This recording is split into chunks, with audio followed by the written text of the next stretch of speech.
Oh, I like that.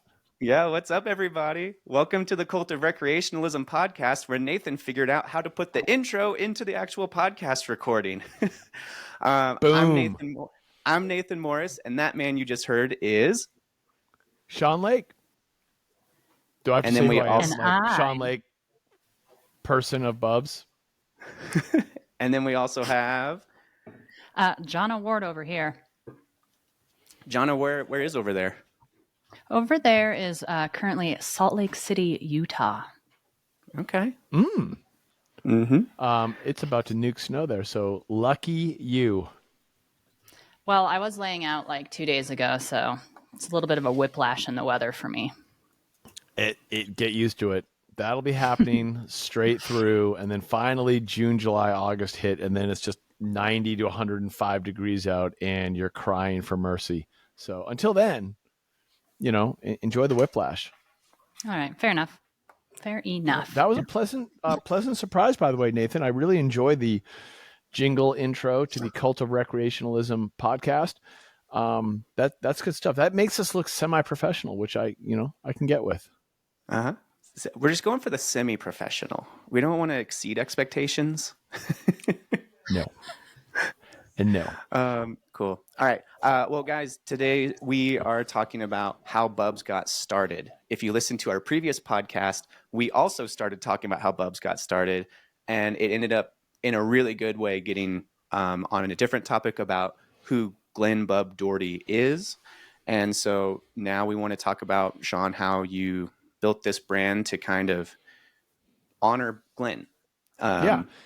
And actually, I think it's a great segue. So obviously, how did we get started with this whole company idea is intrinsically tied to who Glen was. And I know we talked a lot about that last time. I just want to kind of wrap it up into one kind of rambling monologue to try and consolidate that. So maybe less rambling, more monologue.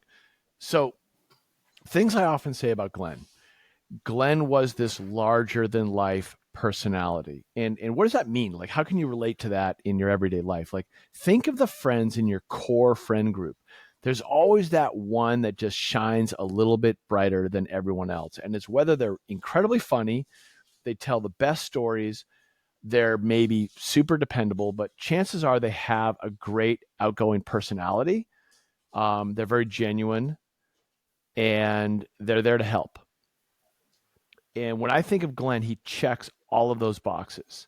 And through those activities and those actions and that continued personality, he's incredibly, and those people in your life are incredibly inspirational. They just get you to level up a little bit better. Glen held himself to a really high standard, and he held his friends to a high standard. And if you didn't meet that standard, he was going to beat on you a little bit to get you there, or he was going to cut you off if you couldn't get there.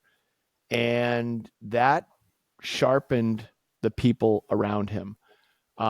He was super funny. So he would tell stories that were literally only 50% true, but they were 100% entertaining. And we would laugh about it because after years of knowing Glen and knowing the stories, we would always be able to say oh, Glen's on a story now. Okay. Well, that's not entirely true what just was said, but man, he said it so well. I don't have the heart to call him out there. I'm going to just let him go. He's on a roll.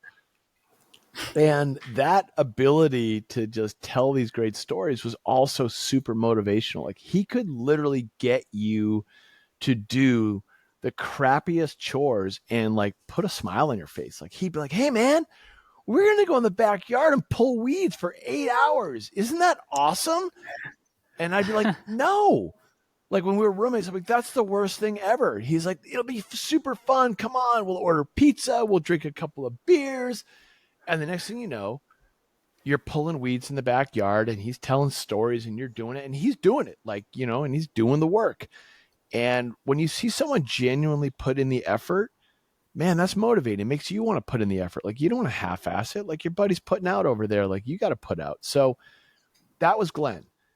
And so we'll talk about the DNA of Bubs and how it was brought together. But I got to tell you, man, it's motivating. It makes you want to level up. And I like to think that I get to carry that through in different parts of my life. And I'm grateful to have that experience. Yeah, I can tell like that part of his personality carries over into how you run things. Like there are times where we've been on like a sprint or something like this is gonna suck, but you're like, but you know what, guys, we're gonna get through this. We're gonna have a good time. We're gonna throw on music. Uh, This is going to suck, but when it's done, we're going to be really happy. And that mhm. could be a project deadline. It could be any trade show we got to go to or a workout. But guess what? It's going to end and we're going to be happy and we're going to learn something and you're going to get better from it. And that was Glenn. And hopefully that's us. Hopefully that's what we get to do. Yeah. Okay, so now we got kind of that recap. We want to talk about like how like so Bubs got started. We know Yeah. that. But where did Bubs actually get started? Was it in your kitchen or was it in TJ's garage? It was my kitchen. Okay. So my wife, Heather, bought me a jar of collagen after Sebastian, our son, was born. So think like it was like early 2017. Sebastian was 1 year old, just like learning to walk, fumbling his way around the house. I was an independent contractor doing some marketing consulting gigs for a couple of different companies. My future business partner, co-founder of BUBS Naturals, TJ Ferreira, was a buddy. I went to the gym with him. We shared a couple of work projects that we were pitching together. And, basically we were just sort of floating around each other's lives. And I was taking collagen purely because Heather bought it for me. So Heather read about collagen on some health blog, saw a post on Instagram, covered it on the news. Like it was kind of this combination of like, oh, there's this new thing called collagen. And it's supposed to be really helpful for all of your connective tissue health. So she brings it home to me and I'm like, collagen? What? Seriously? And my running joke with it was, isn't collagen the stuff that like porn stars inject and like to like make their face look fuller and stuff? And Heather's just shaking her head at me like, God, you're such a Neanderthal. Maybe, but no, not this. This is a powder and you eat it and it's going to make your crinkly old knees sound less horrible when you walk up a flight of stairs. Because literally I would sound like crinkled newspaper walking up a flight of stairs.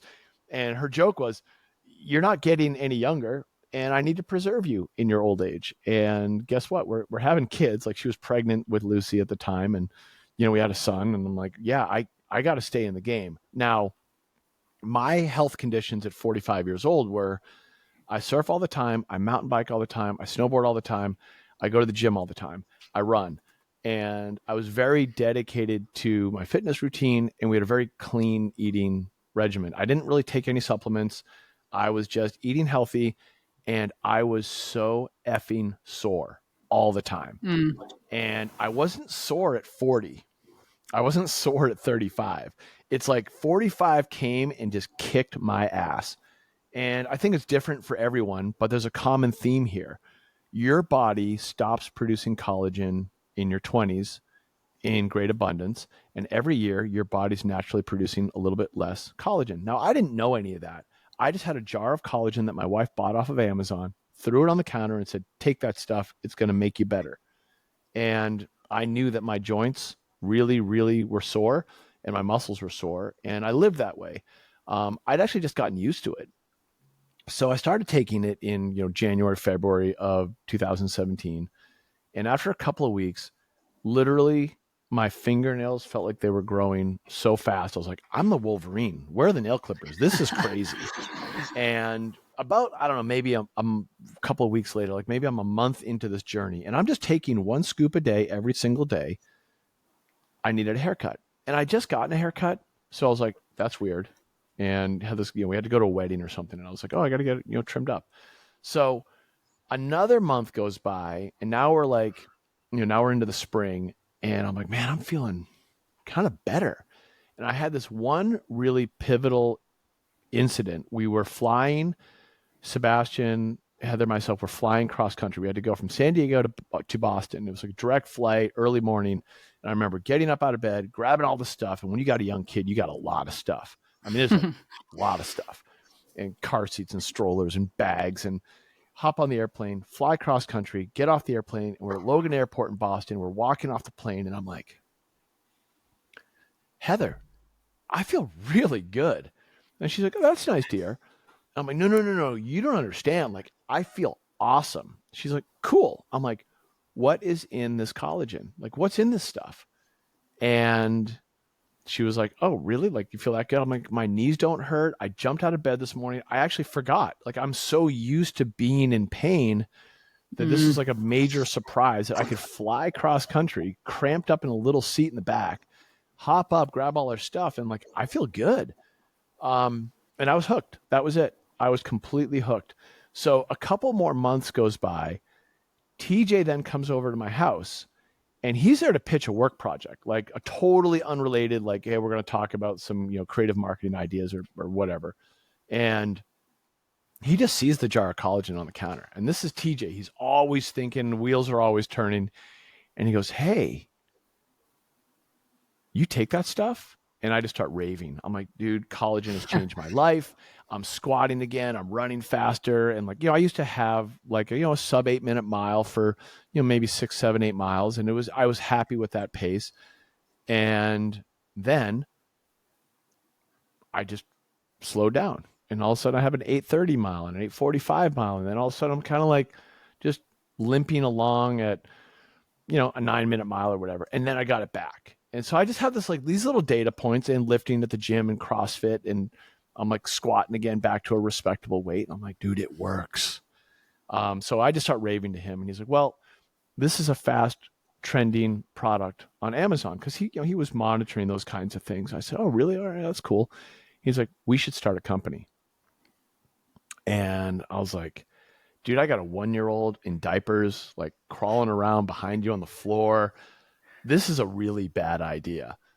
But we're already sitting here talking about work stuff. So, hey, what would that look like? And we both looked at each other, and we had this like just amazing moment where we both said at the exact same time, like, no shit.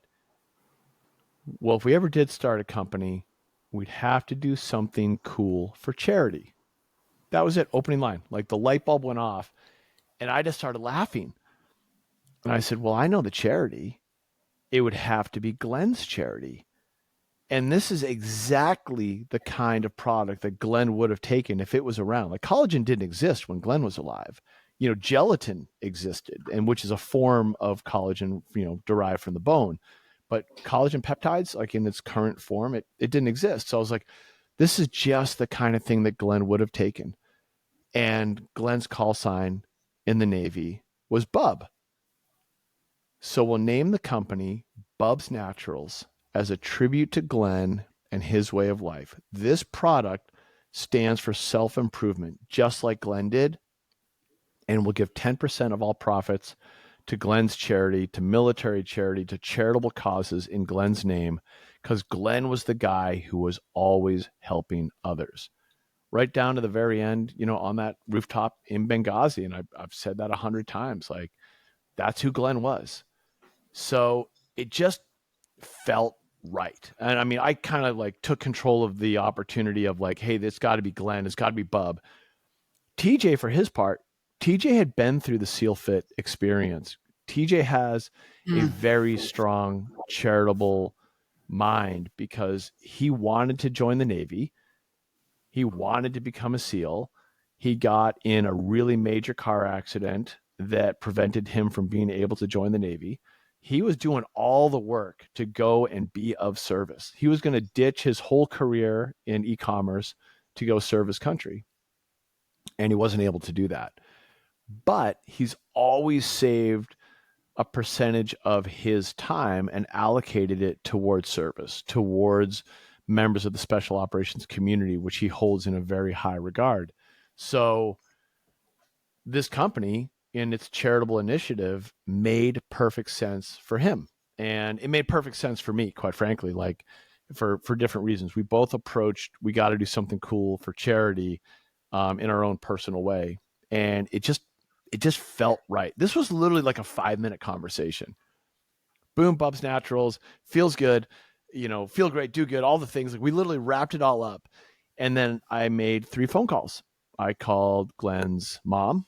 I called 2 of his SEAL teammates, and I just kind of gut checked it with them. Like, what do you guys think? Is this crazy? And every one of them came back and said the same thing. Glen would kick your ass if you don't do this. You have to do this. And that was it, man. BUBS Naturals sparked. It was born right there on the spot. And, I didn't know anything about collagen. I didn't know anything about the nutrition space. I had to start a whole bunch of legwork, which was the next adventure. Wow. Did TJ at this point know Glen at all in the past, or was he just familiar with who he was? Nope, he knew who he was. Glen was this legendary figure at the SEAL Fit gym. So Mark Devine's gym in Encinitas was a training ground for young guys and girls, but mostly young guys who wanted to join the special operations community and join the service.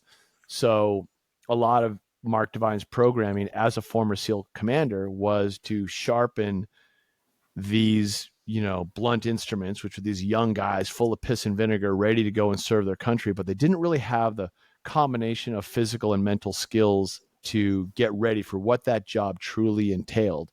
And Mark helped shape those young minds. And that's how I met TJ. Like I met TJ on and off going back to the snowboarding years. So when I was working at DC Shoes, TJ was a buyer at a snowboard shop in Michigan.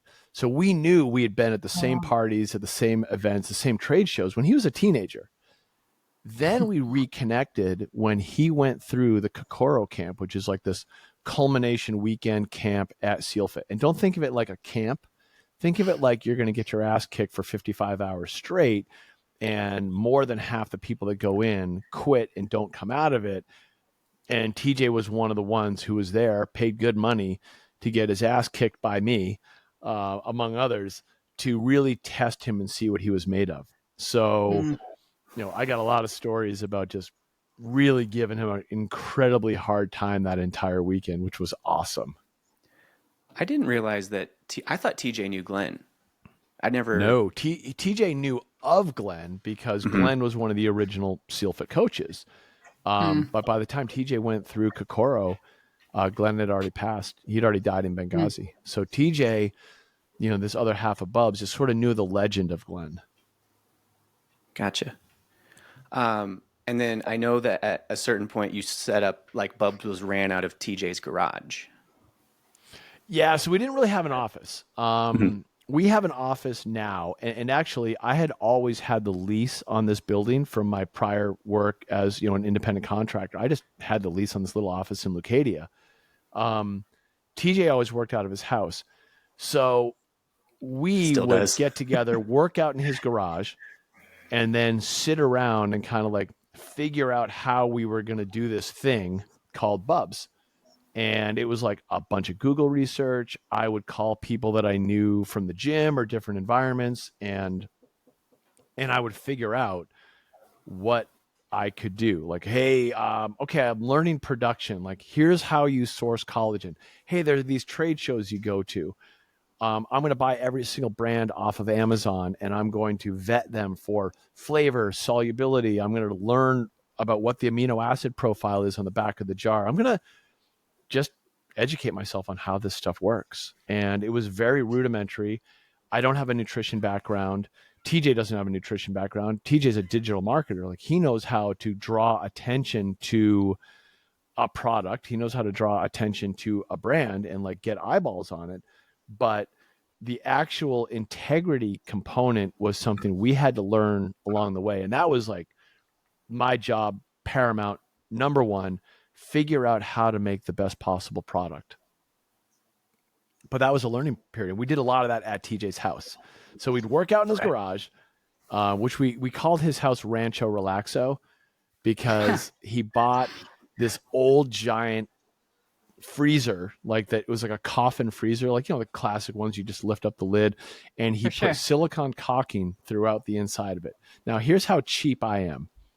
I had silicone caulking at my house, and TJ's like, "Oh, I'm going to go to Home Depot and buy some silicone caulking." I'm like, "No, don't do that. I got some in the garage." Well, I had Glen's leftover stuff from 2006, so it had expired like 5 years earlier. So he's greasing up the entire inside of this freezer chest, which is going to become the ice bath part of Rancho Relaxo. And this stuff's totally expired. It doesn't work. So he like calls me up a day later. He's like, "You son of a bitch." He's like, "I had to clean all that stuff out of there just to get the good stuff and put it in there." And I'm like, should have read the expiration date. I don't know. It was free. It was free, man. I got it from a dead guy. Not like, but that was like that's how we did things. Like, you were crafty, you made shit happen, and okay, sometimes it doesn't work and you learn. Read the expiration date was what I learned from that.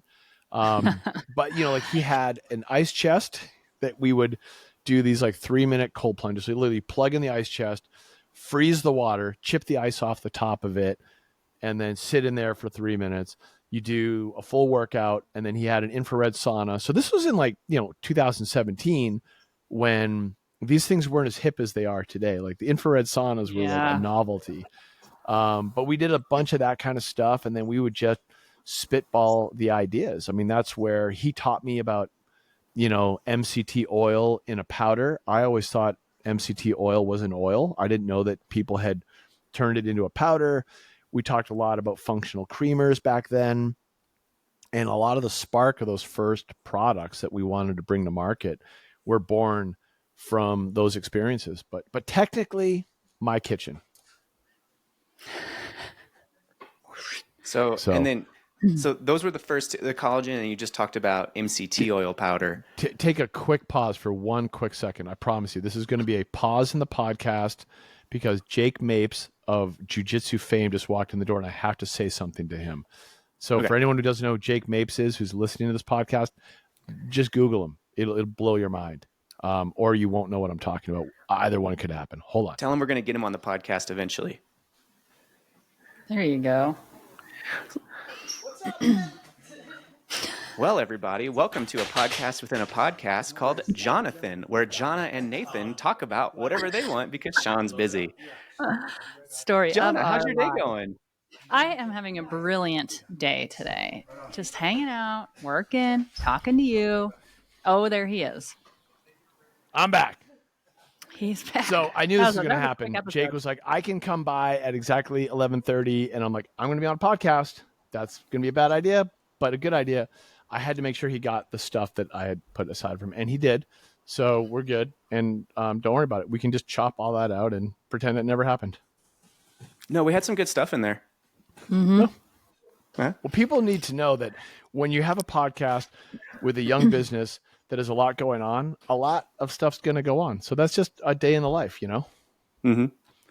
All right. So, you talked about TJ's Garage, and you mentioned the first two products I know that BUBS, I know of, collagen and MCT oil powder. What collagen came first? When did MCT oil powder come in? Yeah. So we launched. So a couple things happened. I learned about the supply chain behind collagen, and I figured out through a combination of just calling a bunch of people that I knew, and then probably the most integral person in helping me kind of chase this down was a guy named Tim Infin. And Tim Infin in kind of the natural product space is a legend. I only knew Tim because Tim and I worked out at the same gym, and I never knew what he did. I just thought he like sold vitamins or something. Like I just didn't really know. And so I see him at the gym one day and I'm like, "Hey man, you sell vitamins, right?" And he's like, "Well, it's a lot more than that." And it turns out Nate, he was kind of a big deal in that supply chain. I had no idea. I'm like, "Tim, like, can I learn from you on this?" And so I told him what my idea was. He knew Glenn. He had worked out with Glenn. He knew what Glenn meant to the gym community and everyone in there. And he was just raised his hand. He's like, "Sure, man, let's go grab coffee." So we went and grabbed a coffee, and I told him the idea around collagen. And he's, "Well, you need to go to this trade show in Las Vegas, and you will learn a little bit more about the supply chain." And I said, "Oh, that's fantastic. Like, dude, thanks so much. I really appreciate it." And he's like, "Yeah, just go to this show. you'll get a directory and you're going to like go to all the top brands. He didn't know who the top brands were other than he was just like, that's where you go to find them. And then I start Googling like the right cross section of names, and I find a couple of the supplier names. And I'm like, well, I got to go and see these companies. And all the while, I bought all these brands off of Amazon, off the internet. And I kind of have this list of brands. And I'm like, I want to be better than them, better than them, better than them, better than them. And it was very subjective. And then I would go to Tim's house, and then TJ and the three of us would get together, and I would take a scoop of different brands and like I'd pour them into a glass of water because I felt like that was the most honest test on flavor and solubility. Put it in water. So the first thing I would do is unscrew the lid and smell it. And if I could smell some funky cowhide, I was like, okay, this one sucks. We got to be better. And then if I couldn't smell anything, I'd be like, ooh, okay, we're on to something. And then if I poured it in a glass of water and it sat on top, it wasn't very soluble. I'd be like, well, that's no good. And if it dropped down and turned into a clumpy mess, and then it kind of stirred in with a spoon, we're talking very rudimentary science here. And then could I drink it? And what did it taste like? And when you're drinking collagen in a glass of water, even the finest product, there's a little bit of, it's hard to call it a flavor, but it is a flavor. Like it's a little bit of, well, cow. And in any kind of liquid, whether it's, grape juice or apple juice or orange juice or a smoothie or a cup of coffee or tea, that can go away. But in water purely, you're looking to eliminate that as much as possible. And I couldn't find any that didn't have a type of flavor. And I kind of whittled it down to one brand and one thing that was like, okay, this one is good. And when I had the one that was good, I was like, okay, now we just got to be better than them.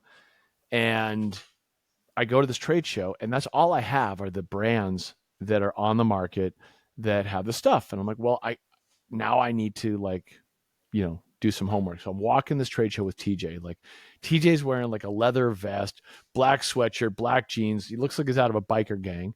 I look like, a washed up snowboarder because that's what I am.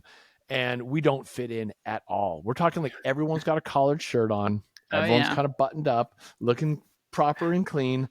And you got us walking around the show just looking like a couple of derelicts. And we met with a ton of brands. We grabbed samples and business cards all around, and we learned a ton. We learned that, hey, there's a massive amount of collagen coming out of China, coming out of the Koreas, and coming out of Asia.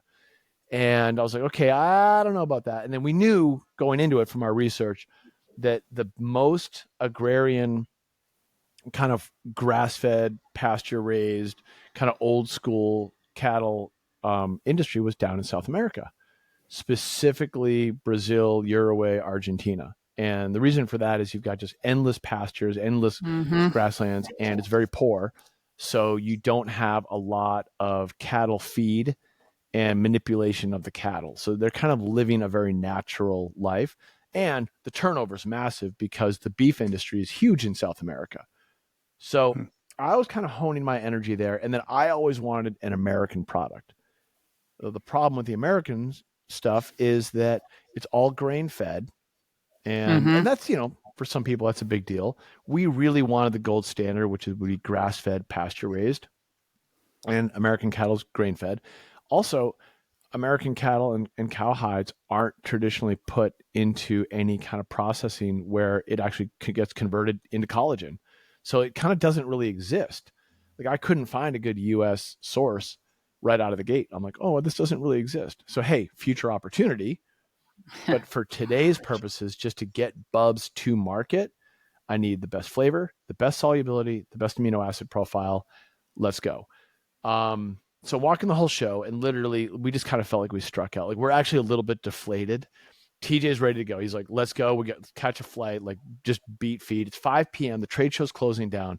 We are walking out of the show, and we were like, oh man, like this whole thing might be ending right now.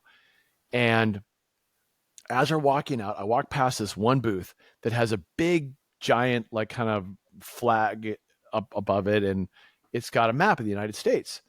And in the map is a little red dot, and it's like something in Iowa and something some other state, and then there's a little light on this map of the United States that says Peabody, Massachusetts.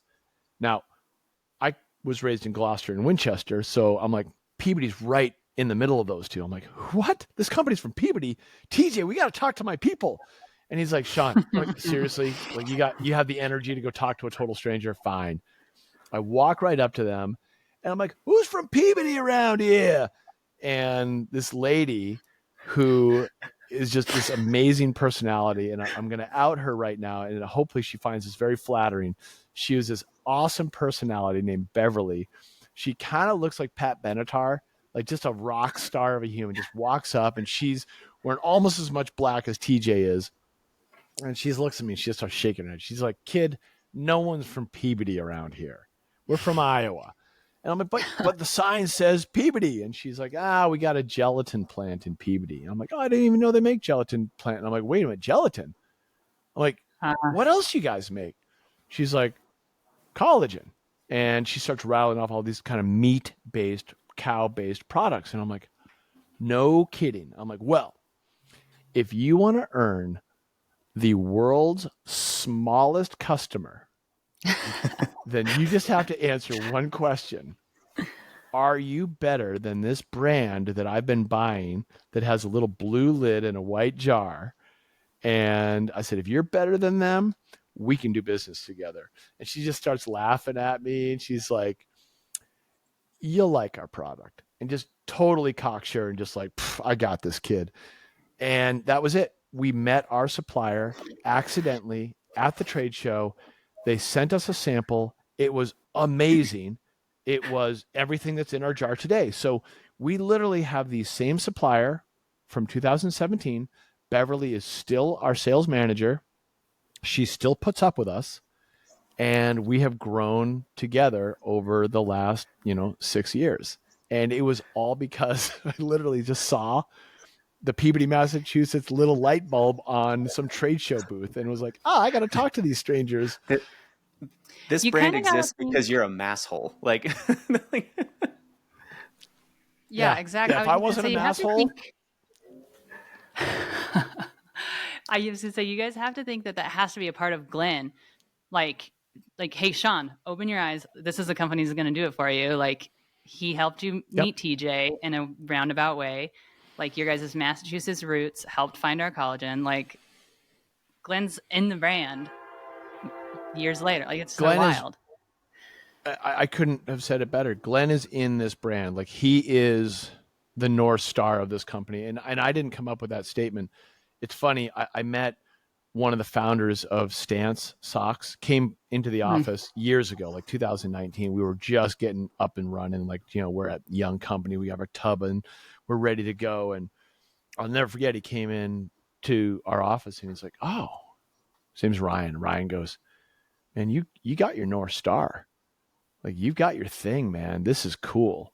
And I was like, Glen is our North Star. And you're absolutely right. Like, I believe in spirituality 100%. And I believe that he has guided us through these moments. I don't know him at the time. I'm just the dumb guy stumbling through the situations.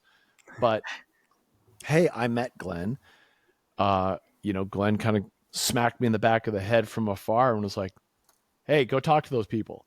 And my job's to go talk to them. So it's been awesome. And, like, that was the spark. Like, once we established that, I had to convince Beverly and her team to sell us one single pallet of collagen, which is, by the way, so far below any kind of minimum amount quantity that anyone should be allowed to sell.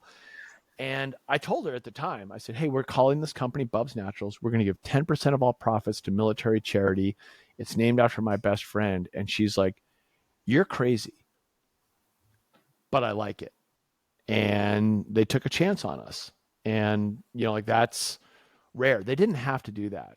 And then we found a co-packer that was willing to take the powder and put it in a jar. And they didn't have to do that. Like, most companies' minimums are like 5,000 units, 10,000 units. We went to them and said, can you put 1,000 jars together for us? Like, that's so far below what any co-packer would normally do. Like the people that actually, put the powder in the jar with the scoop and the lid and twist it up and put it on a pallet. Like they did it. And I, just to kind of back up a step on the finance side, like TJ, he had no money. I had no real money. Like we literally like mapped out, do we have enough money to start this company? And we did. We had just enough. We're like, okay, legal fees, buy the website, do the incorporation doc, buy the raw material, get it up on our website and Amazon, and turn it live. It was napkin math. It was an Excel spreadsheet. I still have it. Like it's still in my Google Drive. Like this old school way of figuring out if we could actually do this thing. It was in no way MBA quality business. It was from the heart. It was, hey man, we want to give 10% to charity. I want to give money to Glen's charity. And we want to put the best product we can because it's going to have Glen's name on it. And we think people should care. But no one was quitting their day job in 2017. Like we hell no. We were just like, we should try this thing and see if anyone cares, see if it's going to matter. Wow. So from idea to market, what was the timeline? It was about 7 months, 6-7 months. Like it was fast because we had the name Bubs, and by March, probably April, something like that, like the whole concept. I remember I had only been using collagen at that point for, I don't know, like 4 months, but I was like such a believer in what it had done for me and what it continues to do for me that I was like, oh, this stuff works. This is real. Now that's a big component of this. I couldn't get behind it if it didn't work. Mm-hmm. Like it's got to work. It's got to deliver on its promise. And collagen delivers. Even crappy collagen is okay, but we then found the best. So it's like, okay, we have the best product. We've got a kick-ass mission we believe in. We got to go. So we were like fired up. Once we found the supply chain, by the time we met Beverly, we bought a pallet, shipped it to a co-packer, and Tim Infant, again, that buddy of mine, he helped. He's like, well, here's like 6 co-packers that I know of. One of them was like, it's a former Navy guy. So he loved the story. And he was like, you know what? I was in the Navy. I'll do this for you. And he was the boss. I can't even believe I got a call with him. And he did our first production run and we went to market. And then our whole business plan was sell the 1,000 jars that we're making and make 2,000 jars.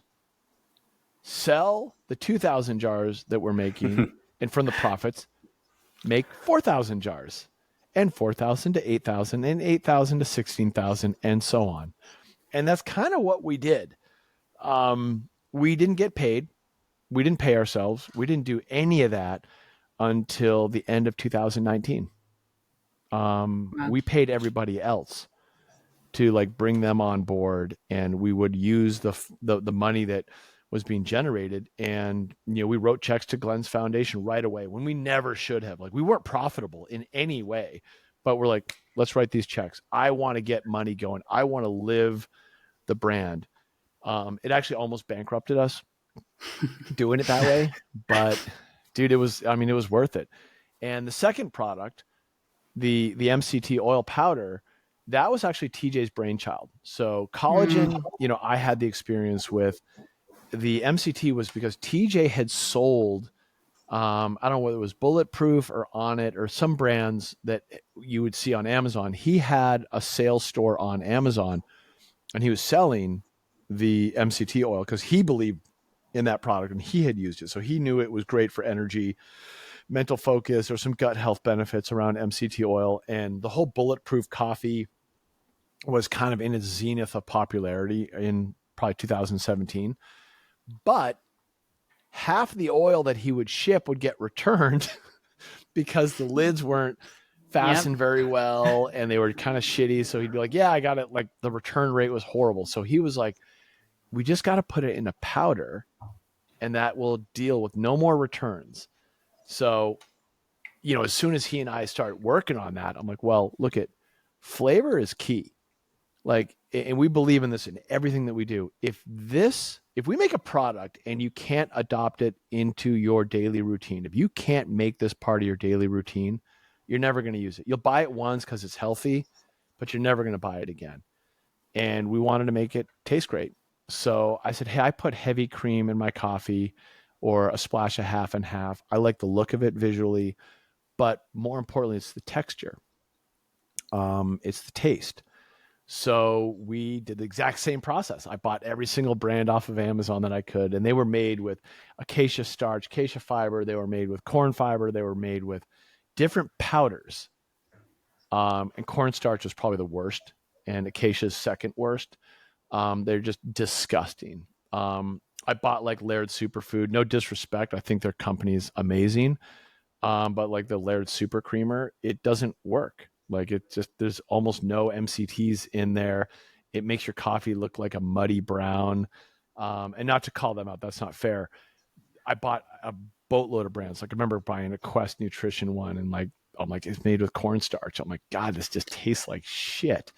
But these were the dominant brands in the space.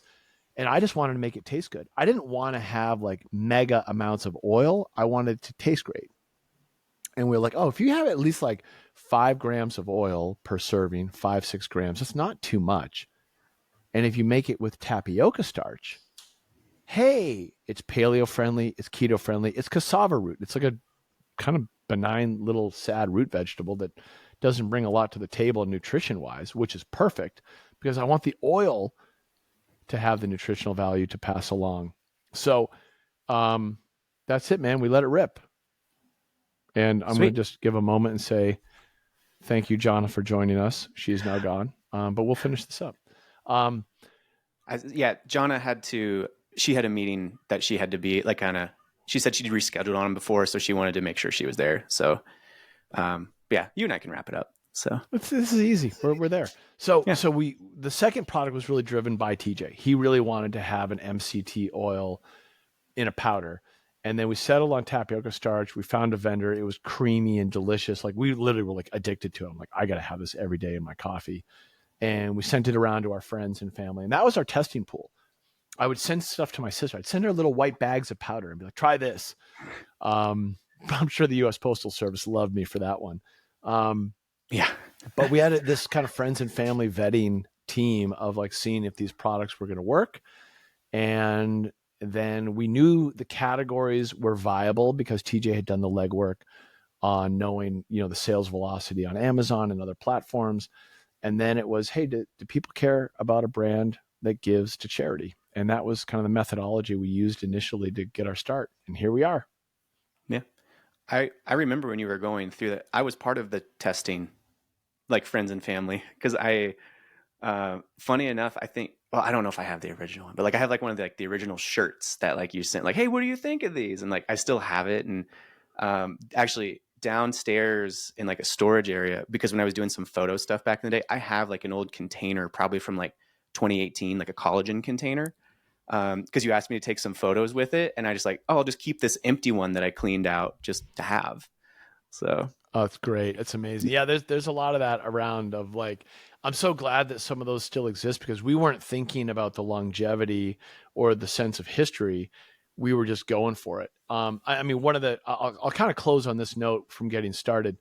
One of the things that was really important to me then, that's now even more important to me now, but was super important then, was I really wanted third-party accreditation.